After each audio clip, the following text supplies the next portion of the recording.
Yung napatingin kasi kami. Good. Ay, ano ko lang din pala dun sa, kahit di na i-video. Naka-video. Ay, naka-video. Sa, di ba, nakalagay sa is unique. And all-in-one. All-in-one din kasi, isasama namin sa all-in-one yung mga favorites ng Madlang People outside. Kaya, mahilig, alam yung pepper lunch. Gagawa kayo ng pepper lunch ng affordable. Tapos yung meron kung makikita kayo, nuggets. Yung mga hilig namin outside, kaya McDo. Nuggets, may nuggets kami. Sarap siya. Alaki. Pero lahat yun, handmade. Gawa talaga. Hindi kami nabili ng sariling recipe na lang. Sariling recipe namin. Pati yung sauce, lahat siya. Yung tamarind chicken, ay, talaga. Favorite namin yung mga apoy yun.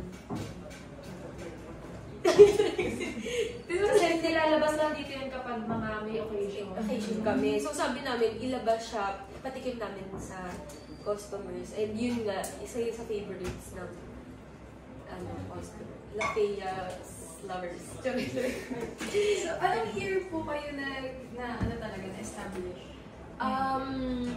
Kasi kami, ano talaga kung sa business. Yung business kasi namin talaga is voice lesson. So, ito namang first time namin magkaroon talaga ng food. Yun, food. Kasi sa akin naman, yung recording. Focus tayo dito. Recording, arrangement, mga festival, jingle. Kami nagagawa. Okay lang. Okay na ba ito? Kasi mo na naman.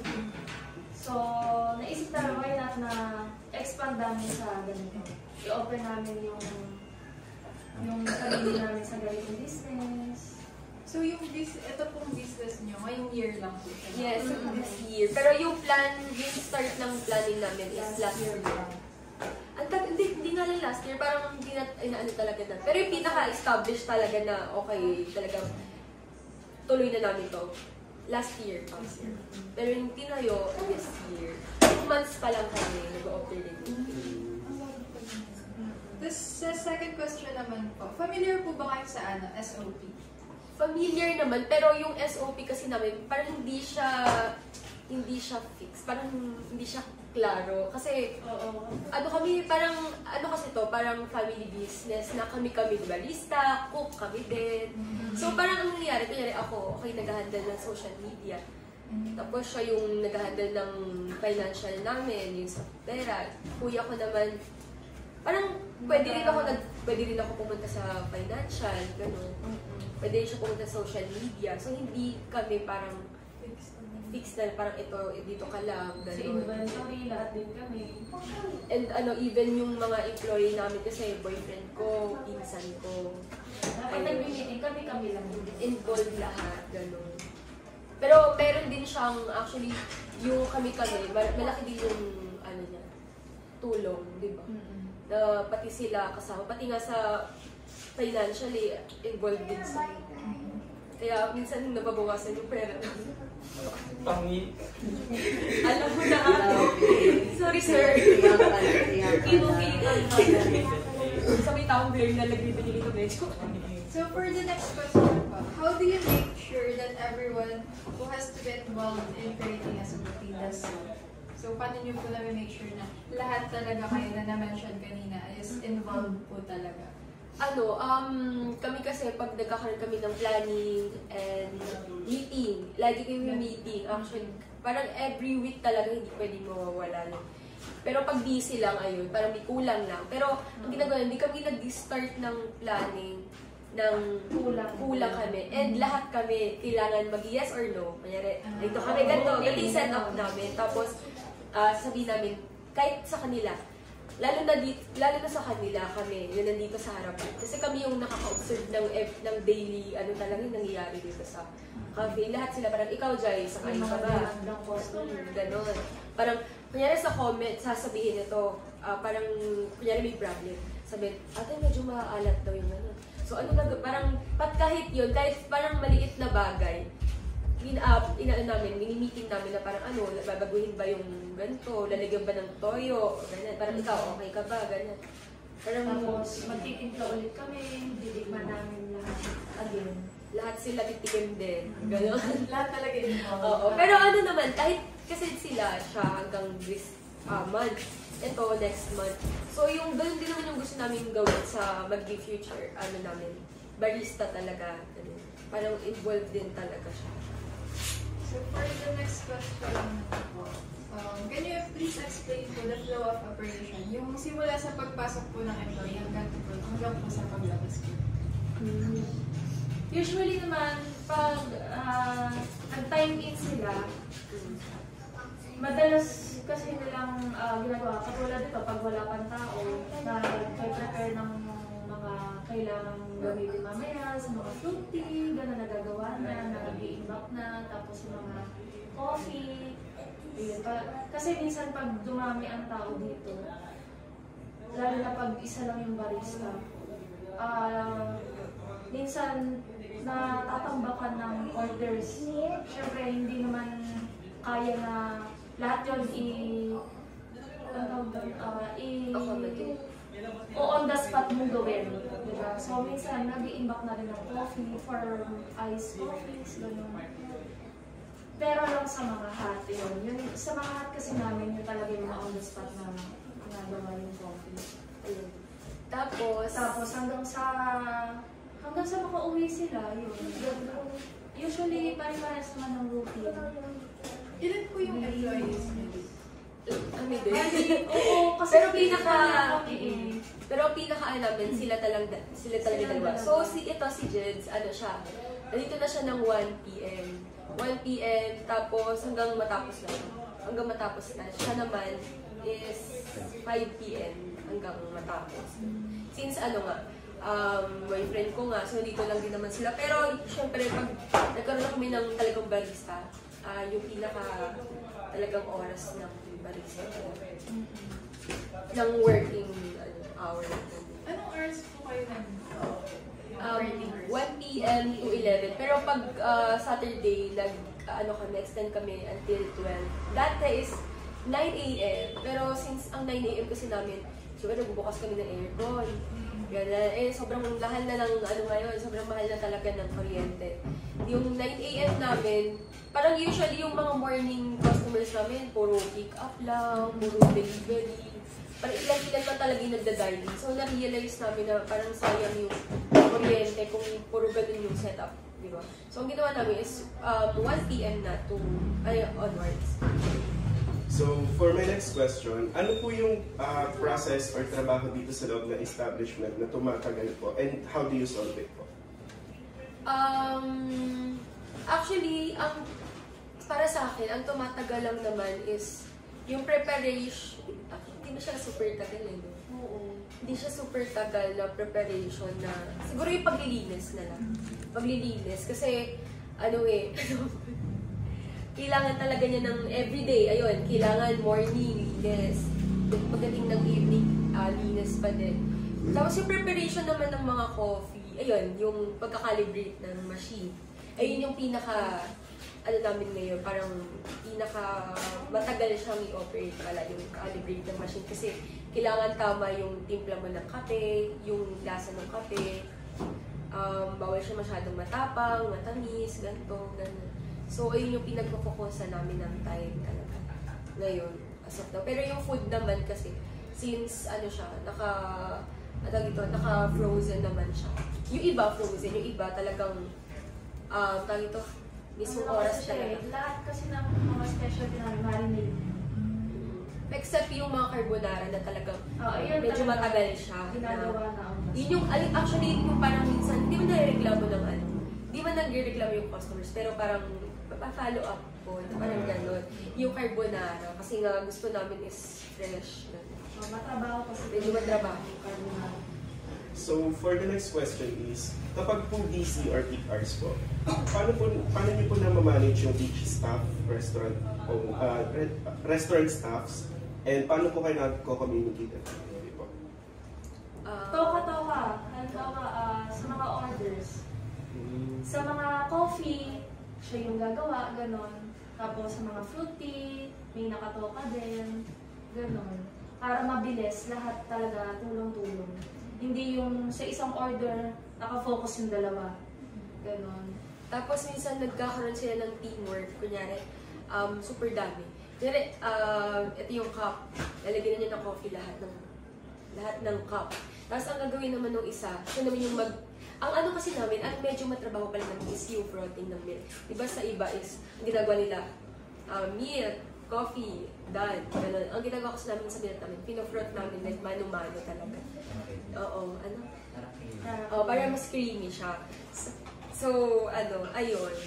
Siya yung gumagawa nun. So, siya naman. Kaya ang bilis ng namin. Pero dati nung nag-start kami, medyo yung natatagal na parang ang hirap. No? So, parang araw-araw, syempre sanay na. So, nagkaroon na sila ng teamwork na biglaan. Di ba? Biglaan lang siya naging teamwork ng... Tapos sinabi nila, open naman sila lahat sa amin. Din, na parang, ganito na yung ginagawa namin. Tapos ako, ang focus ko kasi ngayon is social media. So, pag naman super dami talaga, kaya sabay-sabay yung fraps, may cocktails. Yung cocktails kasi sobrang parang trabaho talaga. So, ayun, dyan na ako tumutulong. So, speaking of customers po, nag-accept po ba kayo ng reservation? And if so po, paano nyo po nababalance yung walk-in customers at yung reservations po? So, meron kaming nakalagay doon is meron pwede sila mag-reserve sa amin. Magpa-reserve sa amin through chat naman sa Facebook page. And then, meron kaming nakalagay na reservation na tag. Ilalagay namin dito. So, ayun. Alam na ng customer na kapag may nakalagay na reservation, ilipat na sila dito. Ayun. And also, parang pinaparentahan namin siya. Kunyari, madami talaga sila kasi hindi naman yan kaya mag-accommodate ng 30 packs, ganon. Parang usually pinaka-maximum namin dito sa loob is 26, ganon. So, pag mga na super dami at matagal talaga, kasi di ba medyo maliit lang siya, tapos maingay. Nag-offer kami sa kanila ng pwede i-rent to. 3 hours yung pinaka-max na, minimum pala. Minimum, tapos bibigyan namin sila ng minimum na purchase kung para marenta nila to. Ganun. So, ayun, parang hindi rin nakakaabala sa mga customer pag super dami nila. Tapos, ayun. So for my last question when it comes to customers, paano niyo po nababalansa yung accurate forecasting? Like for example, scenario-based po. Peak season, peak hours, tas bilang ng po yung upuan. Tapos may changes po dun sa forecast niyo po. Like for example, may dumating po 40 customers, tas 40 lang din po yung, 35 lang po yung upuan niyo po. Paano niyo po na-manage yung ganun po changes? Based on our experience naman before, kasi marami kaming hinanda. Actually, sa labas may chairs and tables kami, pati dito. Pero ang nangyari kasi, parang minsan, kaya hindi kami naglalagay outside kasi kuha ng parking. So, based on our experience lang, na may dumating na puno dito, tapos dito 6 lang yung pwede umupo. So, ang ginawa namin, meron kayong mga extra chairs and tables. So, ang ginawa namin is, nag-offer ako sa kanila ng, ang dami nila, parang 10 ata sila, ganun. 8 to 10, ganun. So, sabi nila, parang layo pa daw nila, ganun. So, ang ginawa namin, inalis namin lahat to, pinalitan namin ng long tape. So, pumayag naman sila. Dito, ito kasi pwede rin siya dito pwede rin siyang taas. Pero usually kasi pag super dami na talaga, ang ginagawa nila is, pumapayag naman sila outside, or kaya, take out na talaga. Take out. Pero yun nga, parang kung kaya pa naman gawa ng paraan, ginagawan talaga namin. Kasi, syempre, parang yun na yung isa naming goal or mission na parang comfortability talaga din ng customer namin. Pero ayaw rin naman namin ng super crowded kasi abala naman yun sa inyo. So, hanggat kaya, hindi naman masakit sa mata yung itsura. Go lang. For the next question po, what techniques do you use to predict demand para po sa iba't ibang menu po? Tawag dito. Kasi, kunyari, ang ginagawa namin, per day siya Per day, kunyari, ngayon, wala talagang na-order nito. Cordon bleu. Walang na-order ng cordon bleu. So, pinag-meetingan talaga din namin siya. Pinag-meetingan natin na, tama ba yung sagot ko? Pinag-meetingan namin siya na ialis na lang. Ialis na namin siya. Tapos, kung ano, minsan may marami nag-chat sa amin na parang, pwede po kong pa-adjust sa menu nyo, sa ganito, sa ganyan. Pero syempre, hindi agad kami nag-a-add. Parang i-try namin yung best namin na papatok ba to, na ganyan. So, lahat ng gusto ng customers, i-try namin yung best namin para malagay siya sa menu. Pero at the same time, magamit din talaga siya in the future, yung product na yun. Okay, for the next question po, paano po nag-a-adjust sa forecast niyo po based on reservation and walk-in trends po?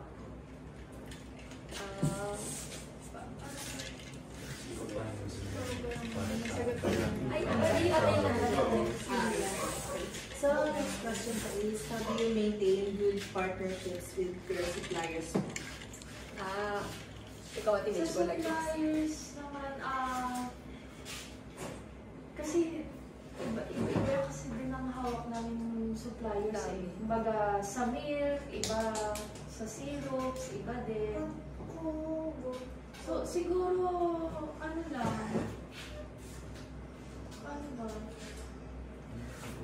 Pero meron kaming suppliers din na minsan hindi sila nagbababa ng yun lang yung medyo mahirap na, ang hirap mag-build ng Pero yun din kasi yung hanap talaga ng suppliers. Kasi marami din silang kakalaban. Hindi mo alam kung alin ba talaga dito yung mababang presyo. Pero ang maganda dun sa supplier namin ng milk, since yun naman yung kanilang milk, pag may mas mura sila, yung mas ganda, pupunta sila dito para i-offer sa amin na gusto nyo ba ito, ganyan. So yun yung magandang connection naman sa supplier. Tapos, dun sa syrup naman, kapag super dami na, dati kasi parang wala siyang discount. So, ang nangyayari, kapag super dami na ng nakukuha sa kanila, nagkakaroon na kami ng discount since doon na nga. Parang, Matik naman din kasi siya. Pag bulk orders talaga. Okay, next question po is, how do you choose your suppliers po? Siyempre, unahin natin pagdating, since sobrang mahal talaga ng costing. Even yung cups, ate ko, ang mahal talaga ng cups. Dahil may hot. Actually, sa hot, kung makikita nyo sa menu namin, mas mahal yung ice kaysa sa hot. Pero in reality, dapat mas mahal yung hot sa ice. Ganun siya kamahal. Yung milk content niya is super taas. Sobrang mahal na ng milk na yun. 110, ganyan.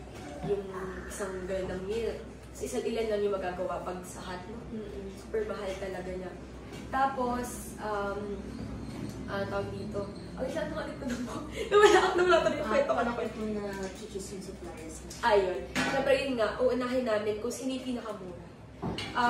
Before yung nag-start pala kami last month, meron kaming list ni Ate Mitch na parang ito yung supplier 1, supplier 2, supplier 3. Meron ako hinahanap na supplier, naghahanap din siya. So, ano namin siya, pagko-compare namin na okay, mas mura to o dito. So, dito na tayo kukuha. Ganun kami. Kasi hindi tayo pwede mag-stick sa kung sino yung nakuhang una. Doon tayo. Siyempre, hahanap pa rin tayo na baka mas mura dun sa iba. Meron din mga suppliers kasi na biglang, katulad ng isang supplier namin, nagtaas sila ngayon. Pero ito sa isang supplier na to, hindi sila nagtaas. So, syempre, mas ipilit namin yung... So, ano nga lang siya sa connection. O yun, ipapasok ko din sa connection na parang okay na yung na-build mo na yung connection nyo with this supplier. Pero kasi kami, kung business-minded ka talaga, isa sa pipiliin mo talaga yung sa costing.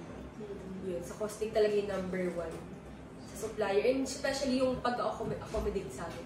Minsan, yun din, nadadala kami na hindi lang sa costing. Minsan, kung paano kami accommodate. Minsan, di ba, supplier sila. Maghanap pa sila ng another supplier para sa amin. Para ito yung mas mura sa machine, ito yung dito kayo. Ayun, parang doon mas nagkakaroon kami ng connection na parang okay, mas magta-trust kami sa isang supplier ito kasi parang nag-recommend sila ng iba. Kasi hindi naman kami pwedeng biglang mag-iiba ng presyo kasi mataas yung kuha namin. Ayaw rin naman namin magtaas ng, parang ito na yung presyo namin, tapos bigla kang magtataas. Ayaw naman namin ng ganun. So, yun ay nakasanayan. Because sa ano talaga, sa kung paano yung pinaka-affordable na supply. So when it comes to financial naman, what are the strategies you do to have a good financial operation? Sa financial naman, kumbaga, dito kasi sa mga coffee namin, meron kami dyan na mga gastos na sariling bulsa namin. Hindi namin nilalahat sa hindi namin kinukuha lahat sa kinikita ng coffee. Hanggang maaari, kumbaga, syempre, nag-i-start pa lang naman kami, hindi naman kami katulad ng ibang business na yung established na talaga na sobrang laki na ng kita. Diba? So, and ano rin kasi, especially pag start ka pala ng business mo, hindi talaga, puro labas talaga. Puro labas. Kaya ngayon, hindi pa namin siya talaga masabi na kung kumikita ba kami or what. Since nag-start pa lang talaga. Ayun. Pero as of now naman, since ang namin, ang malaking points lang namin, amin kasi itong place. So wala kami binabayaran lang na rent lang. Pero babawi naman kami sa laki ng gastos sa kuryente. Kasi sa loob ng freezer, yung and all, gano'n. So yung ilaw, so pag binuksan lahat ng ilaw, super liwanag. Yun. Tapos, yun nga, mamaya na nga, yung mamaya pala yung tanong mo. Expand sa tax. ayun, yun lang. Basta, kung ano lang yung mga ginagamit sa coffee, mga syrups, gano'n, mga beans, yun lang yung kinukuha namin sa kita ng coffee. Pero, the rest, yung iba na ginagamit, mga take-out box, gano'n, mga sa pagkain, yung iba sariling bulsa talaga. Kasi hindi tayo pwedeng umasa na lahat pagkukuha mo sa cafe eh. Diba? Kasi lalo na nag-start ka pa lang. Hindi naman pwedeng first month mo, nakuha mo na agad nabawi mo na agad yung ginastos mo. So, ano po yung role ng cost management sa financial performance measures?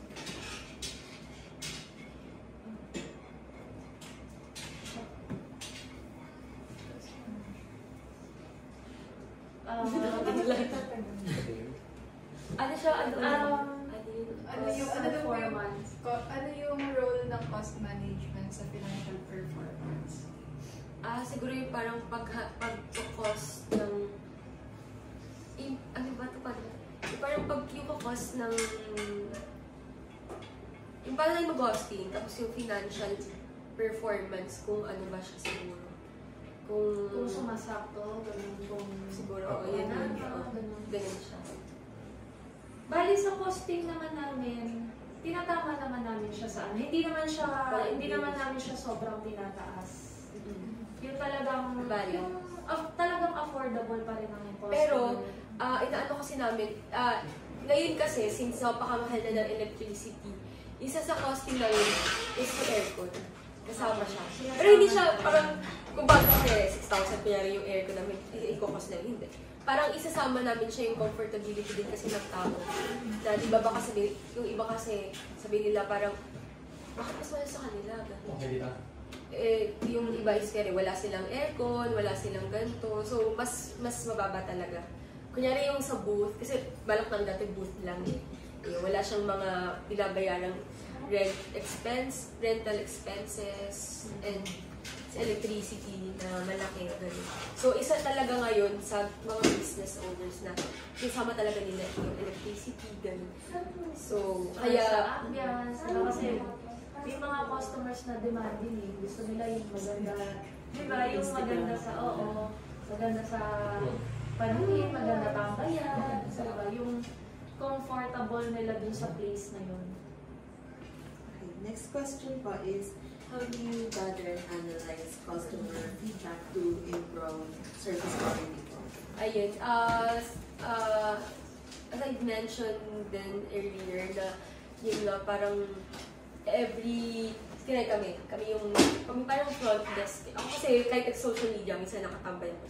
So, kunyari nga, pag meron, kaya kami nag-iba ng coffee kineme kasi noong una medyo mild kami. Mild, hindi siya super strong. Ilan na yung nagsabi sa amin na customers na gusto nila mas stronger yung coffee nila. So doon, ang ginawa namin, at the end of that day, ginawa namin, nag-meeting kami. Meeting agad. May GC din kasi kami, tapos kailangan available lahat. Ganun. Kahit wala ka kailangan, malaman pa rin namin yung kung anong thoughts mo, anong ganun. Para lahat, para hindi mabigla yung isa't isa. At nag-iba ganun. Kaya super perfect na yung lasa din before no? Parang creamy, tas yung coffee niya parang tama lang. Yung gusto ng, di ba ang mga tao ay talagang sobrang coffee lover kung coffee lovers. Ganun. So, ang ginawa namin, hindi ba agad namin? Nung araw na yun. Kaya kinabukasan, agad ka lang. Since dito lang naman kami sa bahay, lulusot lang kami dito. Oo, lulusot lang kami dito. Gagawa kami ng gabi hanggang Sa kami, nag-ano pa sila, nag-tasting pa. Kami, ganun ginagawa. Yun ang maganda kapag parang home base, yung coffee shop or kasi malapit lang, one call away lang kami ng cafe, ganyan. Tapos, yung sa feedback, yun, kunyari, actually wala pa namang wala pa namang bad feedback sa amin. Meron lang yung pinsan namin. Oo, sa pinsan lang namin yung sa chicken, pero chicken na yung may problema kasi yung bilhin namin before. Niloko ko, parang scam. Scam sila. Sa Siyempre, maraming nagbibenta na yung kumbaga patay naman ako. Double dead naman. may tinutulog sila para mukhang malaki. Ano kami noon, na... Pero buti na lang kamag-anak din yung nakatikim. Kaya ano naman, kunyari, katulad ng cookies, parang sobrang tigas ng cookies. Ang ginagawa namin, kasi pinapainit namin. So one time, pinainit namin, hindi naman nagsabi yung customer. Hindi nakapansin lang sa amin, na parang tigas ata ng cookies. So pagbalik ng customer, binigyan ko na lang siya ng free ko. Ay, sa'yo na, parang nagulat siya. Bakit sa photo? Ang tigas po kasi ng cookies, no? So, para iniwas na namin yung bad feedback. Pero yung feedback na naman, tinatanggap namin, any talaga, parang kahit friends namin, sabi, talaga, totoo, kahit hindi kayo talaga masaktan. Kasi parang doon talaga unang magkakaroon kayo ng build ng trust sa customers and yung owner na parang, diba? Kaya sayang walang luto ngayon kasi may lalabas kaming yung pepper lunch. Ang balak namin is papatikim namin sa mga customers muna. Para doon din yung namin, parang, kasi diba, sa subjects na yung mga business din, diba?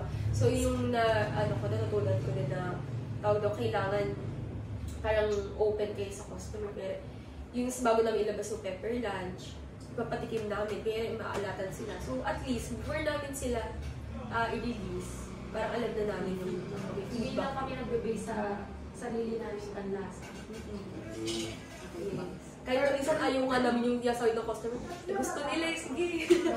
Kasi halo-halo din customers namin, lalo na pagdating sa coffee. Yung iba gusto matapang, yung iba naman na customer namin, parang kapi-kapihan lang sila. Kaya ito, gagawin namin, ito kasi 18 grams. So, kailangan na sobrang tapang kahapon, sobrang kabog-kabog, nanginginig na kami sa habang nagagala. Nahilig na sila. So, ang ginawa namin is, hanap kami ng way, we training kami this Thursday. Hanap kami ng way para mag-iba yung grams niya. So, parang talaga, mamatay na talaga. For the next question, what steps do you take or address to improve areas with low customer satisfaction? Yun nga din, parang ipapasok din namin kanina. Na parang yun nga wala pa naman super parang low satisfaction. Wala pa naman. Pero if ever na maka-encounter kami ng gano'n, yun, parang babawi kami talaga. Yun yung number 1 goal din namin. Na parang hindi sila sinasarapan dito. So, ang gagawin namin, kailangan mapantayan namin yung level na hindi sinasarapan dun sa next balik nila na. Katulad yung dami minsan narinig namin nag-critic sila rin ba, ay, yung kapinig dito, bayad lang, gusto namin stronger.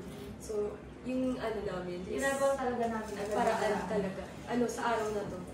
Di kayo minsan matutulog ng hindi kami, parang hindi kami satisfied. Minsan nga depende sa pag super pagod lang, ayun, minsan yun. Minsan sa kape, kukulangan sila sa tapa. Pag alis ng customer, nag-meeting na ganyan. At minsan ganito pa, pag kilala namin yung customer, kaya ito sila, kasi parang okay naman lahat ng yung kape before.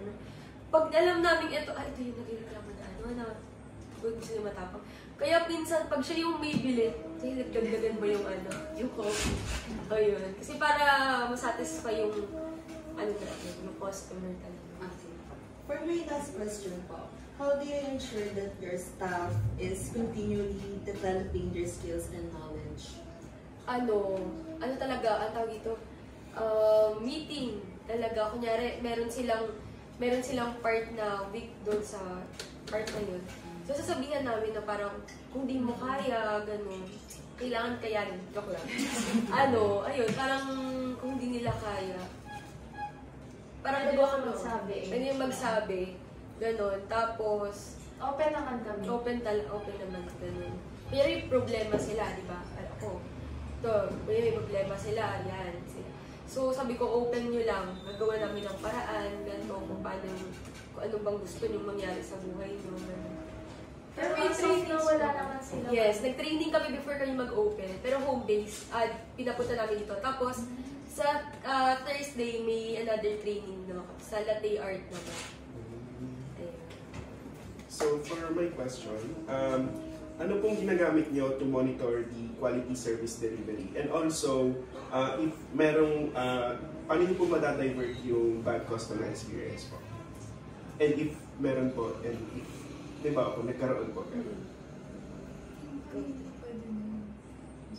Ayun. Parang same lang siya din. Pero additional lang din. Parang yung, di ba, yung isa sa mission talaga namin is to provide high quality kinenberg o ganyan. So, kunyari, eto nga pala, yung plating namin, ngayon, iba na yung plating namin, mas, shala na. Kasi isa din yun, parang, every week, nagkakaroon kami ng discussion. Kunyari, etong week na to, ang laki. Next week, bumaba. Bumaba. Lalo bumaba. So, doon na kami mag-aal na parang, anong tingin nyo? Anong na-observe nyo? Bakit kaya parang parang bumaba this week? So, ganun. So, ang ginawa namin is yung plating. Mas, ginawa namin siyang mas aya-aya. Ganun. Kasi okay naman yung plating, pero yung plate na gamit namin nun, parang medyo na-umay kami. Siguro mas marami, maka-attract ng customer pag yung plating namin. So, as kami din, parang na-realize namin na parang, customer, parang kulang to, hindi siya Instagrammable, gano'n. Pero hindi lang syempre Instagrammable yung gusto namin is syempre yung lasa talaga. Quality talaga. Nachos din. Nachos ang number 1 din na talagang ginawa nila. Sa appetizer. Hindi na lang alam no? Parang normal lang sa amin, tapos sila talaga. So, super last question. Ay, okay na. Last question na. How do you involve your team po in the problem identification process? Ayun. Kanina lang din na ikaw muna. Saan talaga pag nag-meeting kasi kami, hindi talaga kami lang na may-ari. Pati sila, sinasama namin. Kaya kahapon, umalis kami, naiwan siya. So sabi ng mami ko, sa bahay na lang. Isipin yung umalis kami para mag-meeting. Naiwan siya. Sabi namin, si Jairo. So, ang ginawa namin, kumain na lang kami sa labas. Dito kami nag-meeting, dito sa studio. Lahat, may nakalista kami, ganun. Sa notes kami nalista. Sa notes na parang, ito yung problem namin, ganito, ganyan. Tapos, kunyari, minsan kasi yung mga nasa indoor din yun. Yung mas nasa indoor, minsan di nila na parang na-observe yung mga reaction, feedback ng mga customers. So, kung sino yung mga nasa front desk talaga dito, kami yung pansin, ganyan, bla bla bla. So, minsan kami, may time na gano'n na ang nangyayari. Like, kami gusto namin ng gato. Sila parang, hindi, gano'n. So, ayun, minsan ang ginagawa namin, ikaw, sa experience nila. O, ikaw, ano na experience mo? Since kami, coffee lover kami sa Manila, kasi sa Manila talaga kami nag-school. So, kami, parang ikaw, Joy, lahat kami na din, parang ikaw, Joy, anong mo, thoughts mo? Ako kasi hindi talaga, kasi ganito. Sabihin niya, oo nga po, kasi ganito po, ganyan. So, yun, tsaka na yung pagdidesyonan na parang after nung reaction namin, pagdi-decide kami na itutuloy ba to or hindi, or anong babaguhin, ganyan. So, number 1 namin talaga is yung reaction nilang dalawa na hindi ka... para hindi sila mahirapan din mag-adjust. Tsaka mas, kasi minsan pag business owner ka, minsan nagiging bulag ka sa magiging bulagkat sa parang gusto ko, ganun. Pero kasi isa sa talagang i-prioritize mo is yung sa employee, kung ano yung na-observe nila. Kasi sila talaga yung laging kausap ng mga customers, sila yung nag-serve, sila yung ganito, sila yung nagpapakyut, di ba? So, Sa kanila nagde-demand. oo, sa kanila nagde-demand. So, sila talaga yung number one na dating priority kung ano yung ang magandang plan sa business. Okay, that ends our interview po. Ikaw as employee, ano pa? Ako nag-rent. Ate ko, ano ko nag-rent? How's your experience in working? Okay naman. Tawag dito? Pag-assuran din. Okay. Hindi.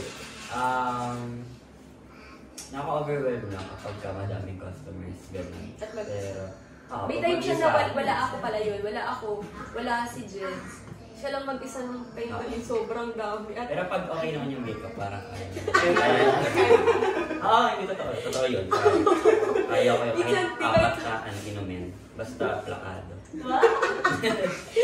pero sa kanya yun. Pero ikaw, yung experience mo sa meeting natin? Wala, yun. Thankful na open sila lagi kapag may mga suggestions sa kami, mga napansin kaming errors. And hindi sila yung parang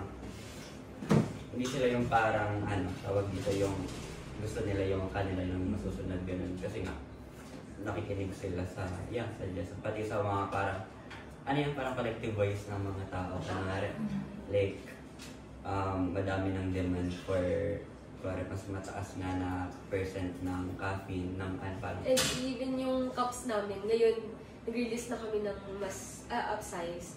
So yung lagi sila pa nakakabite, tapos ganito, ganyan. Ang ginagawa ko sa iba, pagkabili ng isang cup na to, another release na, so mahal na naman sila. So ang ginawa namin, nag-upsize na kami. So, ayun lang naman pa. Thank you. Thank you so for accommodating our Thank you. Mas picture. Kaya nga, nasa talk show tayo, may abuse.